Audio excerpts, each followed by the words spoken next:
A city is burning. People are running. The walls have fallen. Everything they trusted is gone. But the real tragedy, someone warned them. He begged them. He cried for them. And they silenced him. Tonight, this is the story of Jeremiah. And why telling the truth made him an enemy. Because this story isn't ancient. It's happening again. Every day, warnings flash across our screens.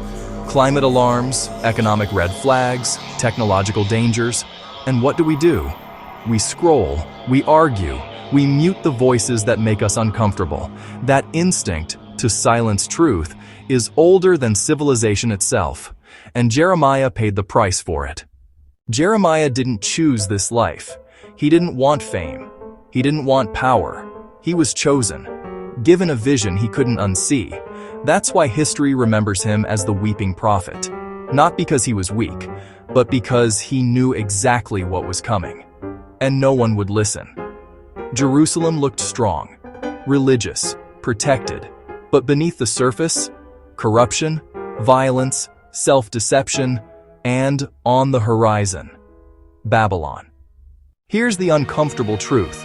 Jeremiah wasn't rejected because he was wrong. He was rejected because he was inconvenient. His message shattered everything people believed. You are not safe. The temple will fall. Exile is coming. That wasn't prophecy to them. It was betrayal. Meanwhile, other prophets were saying, peace, victory. God would never let this happen. And those messages felt good. So the people chose comfort over truth. They always do. Jeremiah was mocked, publicly humiliated, branded a liar. When that didn't work, they imprisoned him, beat him, threatened his life. At one point, they lowered him into a pit and left him to die.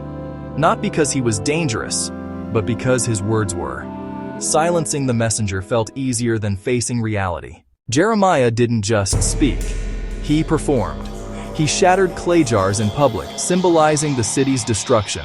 He wore a wooden yoke, warning of Babylonian domination. These were the viral stunts of the ancient world. But instead of waking people up, they hardened hearts. Because when truth threatens identity, people don't change beliefs. They attack the source. And Jeremiah broke. He doubted God, hated his calling, wished he'd never been born. This wasn't a fearless hero. This was a human being crushed by reality. Yet somehow, he kept speaking. Because silence would have been worse. Then it happened. Babylon breached the walls, Jerusalem burned, the temple destroyed. Everything Jeremiah warned about unfolded exactly as he said it would. The comforting voices were gone, the lies evaporated, and the man they silenced was right. But there was no celebration, no "I told you so." Only devastation. Jeremiah survived. But his heart didn't. Because being right didn't save anyone. Jeremiah isn't a relic. He's a warning, a reminder that societies don't collapse because they lack information. They collapse because they reject it. We still do this. We label uncomfortable truths as fear-mongering. We call warnings negativity. We silence voices that disrupt our peace. So here's the real question. If Jeremiah lived today, would we listen? Or would we scroll past him too? Because sometimes the most dangerous lie isn't hatred. It's comfort.